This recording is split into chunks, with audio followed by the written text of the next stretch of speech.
Hello, my name is Juliana, and I'm going to be interviewing a presenting problem that I'm going to be talking to with a student named Jessica.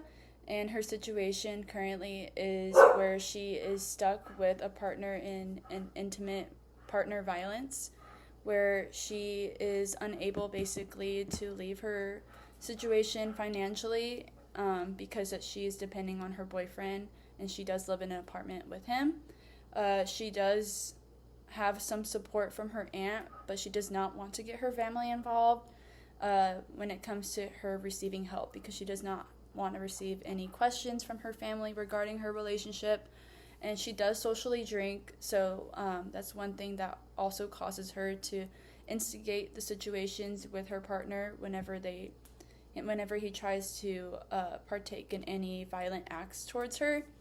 So she does socially drink. She is also unmedicated, so that's one thing that is a part of her that she has to work on, is where receiving medication for her anxiety and her depression. Okay, so thank you for meeting with me. I did read some about your intake, and I just wanted to start with if you have any questions specifically that you want to go over with. Nothing specific that comes to mind. So when looking at your review, I did see that you wanted to get support with trying to get away from a relationship. I did hear that there was some type of intimate partner violence in that type of relationship. So can you give me like a scenario where something happened to where it led to violence? So the first one that comes to mind is whenever I remember it first starting to happen was we were just getting into like a regular argument, and he threw a glass at me, and luckily it didn't hit me hard or anything, but it hit me in the foot, but there was no like cuts or anything.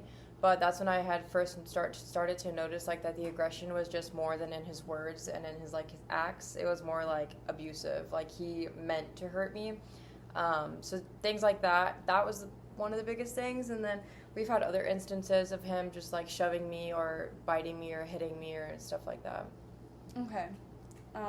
So what happened recently that made you decide that you wanted to reach out for support? So what happened recently was me falling down the stairs.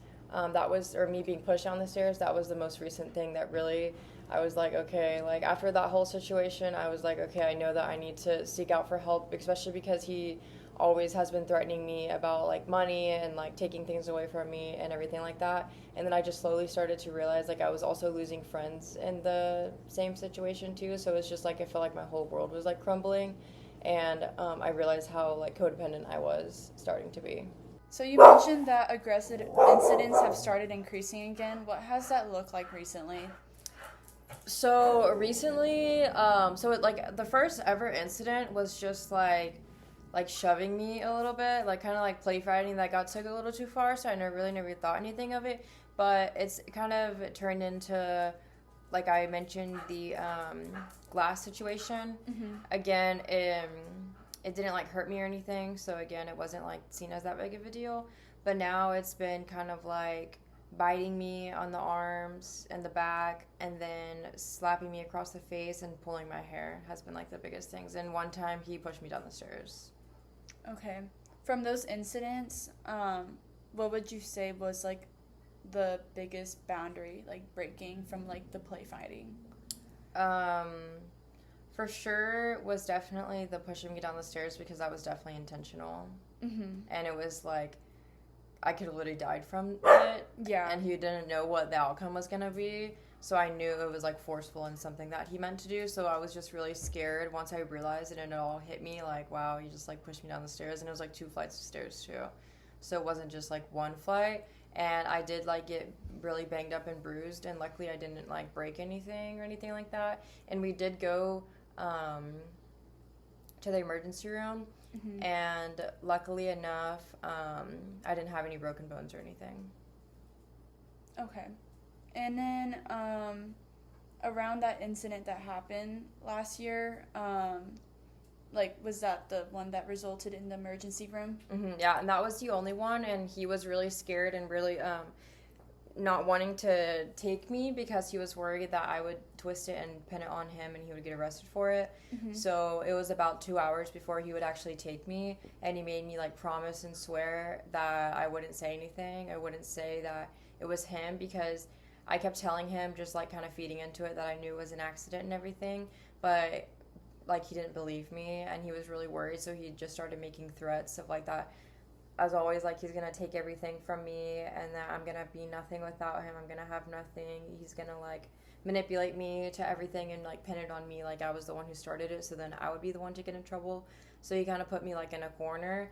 But yeah, so whenever we got to the emergency room, I just said I tripped and fell, and he got away with it in a way, but I also didn't report it or anything. Okay.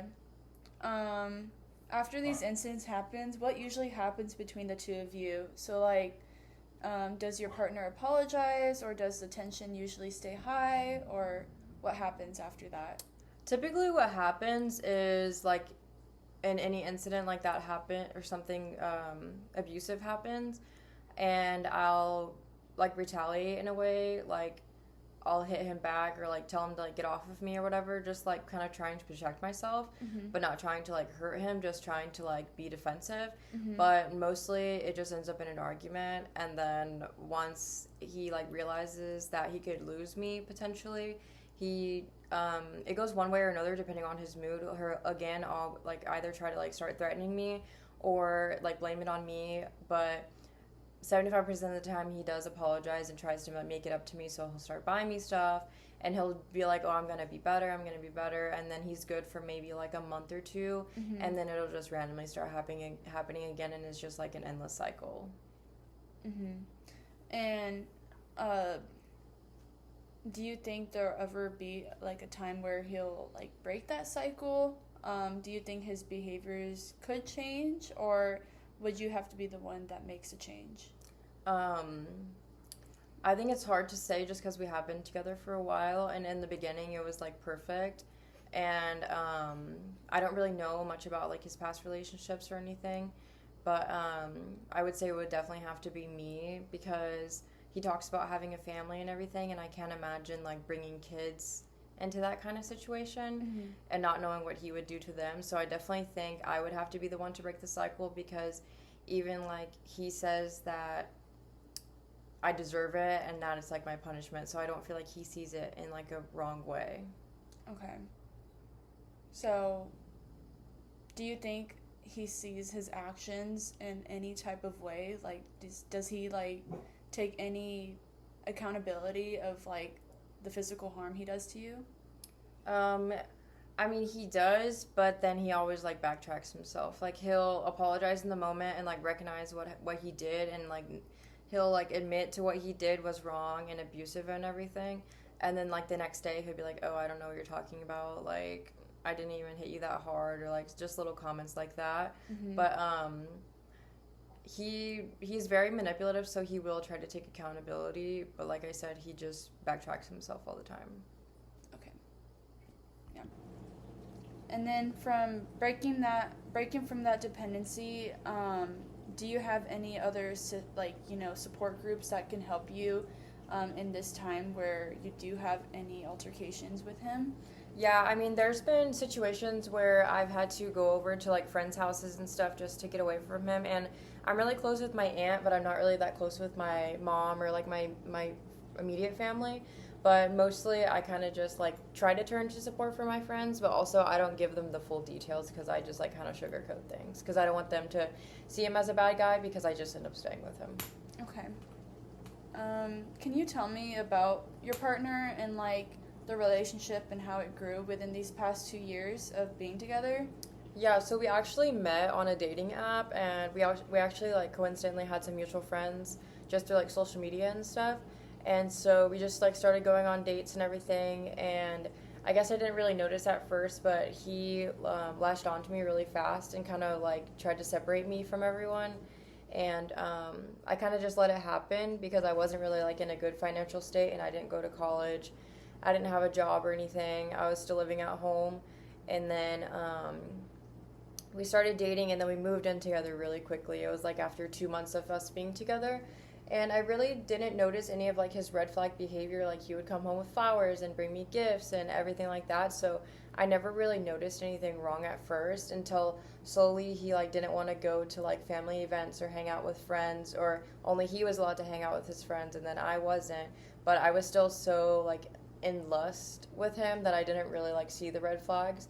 But then there was this one fight that we had gotten into, and he like shoved me really hard, and that's whenever I first started to realize, okay, like, not realize, I didn't come to the realization yet, but I was like, oh, this is weird. And then he started just like screaming and yelling and like cussing me out and like throwing things, but not hitting me at this point, and just making like empty threats like that he was gonna kick me out, and that just because everything was under his name and everything, so he had like that over me.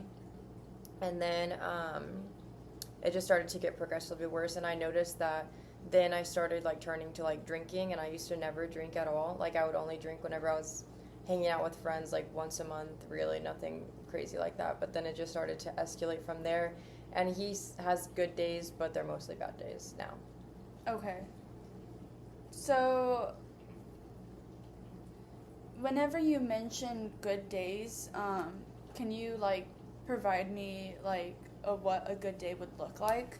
Yeah, so since I don't work, I stay at home and I usually just cook and clean. But a good day would be like us going to dinner and like not having any fights or anything. And I also have really bad trust issues, but I feel like I got it from him because he started with the threats of like who are you with and where are you at and all that kind of stuff. So I started kind of doing the same thing to him, and so it'll just be a good day in that sense of us not arguing over anything, and then going out to dinner, neither of us like drinking or anything. Or there is times where like we'll have like one drink together, or we'll go watch a movie, or we'll hang out at home, and there's just basically no arguing and no fighting and no passive aggressiveness or like threats. Like if I'm wearing something that's too revealing or anything, like he'll get triggered. So a good day is basically me acting right the best I can, and then him following in that. So what are some ways where you're not acting right to where he would try to call out of your behavior or like try to physically harm you? Some things is especially like hanging out with friends. Whenever I come back, like I'll have like a couple drinks and I get a little like buzz, and he doesn't like that because he just wants to be the boss of me and control everything. So that a lot of times when we do get into altercations, it's over me drinking, but then I feel like I've turned to it a lot more because of that too, and sometimes I kind of agitate the situation.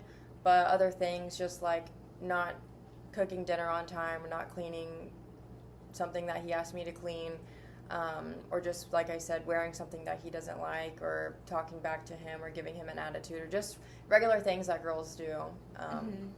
Yeah, he doesn't like that. Okay, so from what you're telling me is that he's very controlling of what you wear and who you hang out with and who you talk to. So is there any ways where you felt like it has threatened like your physical self or anything like that, to where it can't make you live like your day-to-day life? Like, has he put any threats onto you with his talking to you and telling you those things? I mean, for sure, like, kind of like treats me like a kid sometimes. Like, if I don't get this done, I can't go out the house, or like I can't hang out with whoever I want to hang out with and things like that. So there's definitely that, and just I feel like sometimes I'm just more of like his maid than anything, so I don't really get to even have time to like figure out what I want to do for myself. Okay. And then you mentioned that you're worried that things may not get better. What led you to feel that type of way? Just the timeline that I ended up looking back and realized it had been over 2 years, and with the violence it had been a little less than that. So I just realized like it had been such a long time, and like, when is this ever going to end? Because you think it happens once and it's never going to happen again, and then it just happens multiple times. And then I realized like my friends told me that they never saw me anymore, and that I was like in the middle of the summer I'd be all covered up like with clothes because I didn't want to show anything, and they would always like ask me questions. So then I eventually just stopped talking to them and my family. So once I realized I like looked around and I had no one but him, I was like, yeah, this is not normal. Okay. So when you think about leaving, what's like the most overwhelming part about it? Definitely the financial status, just because I moved in with him and everything I have is because of him. Like, he pays my car and like he pays everything for me, whatever I want, groceries and everything he pays for. And I didn't go to college. I haven't really ever had like a good like financially stable job. I mean, I had little jobs in high school, but besides that, I would say, yeah, definitely the financial stability and just like having somewhere that is like my home, I guess, quote unquote. Because you're not currently working, how would you like deal when it comes to like trying to get that dependence or having that independence from him? Like, what are your things that like listing from housing to finances and stuff like that? Like, what is like your main priority? For sure, I would say my main priority would definitely have to be finances because I won't be able to have a home without that. I mean, I can stay with my aunt, I know that for sure, but I don't like to put my burdens onto other people. So I would say my number one thing is financially getting stable, and my number one thing that I've always wanted to do is go to college to be a nurse. So I know there's programs that I can look into that are short, and I know even things that I've thought about while in the relationship is like while I still have housing, like kind of like reaching back out to those friends. So whenever I do leave the situation and getting closer and going ahead and applying to the schools and everything and starting to save money, so then whenever I do leave, it's at a good time for me. Okay. So I did hear that you do have like a mixed relationship with your aunt. Can you tell me more about the relationship that you do have with your aunt?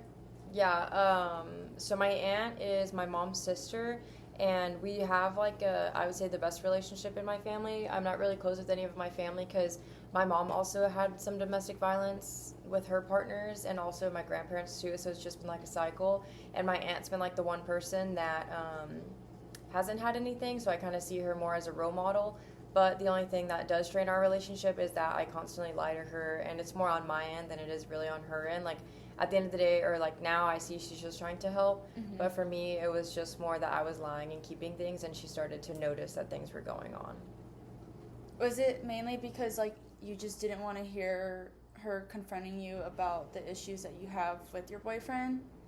Yeah, definitely that. I also just, yes, I didn't want to have to hear the truth, and I just don't like it when I feel like people are judging me or like giving me an opinion that I didn't ask for. Okay.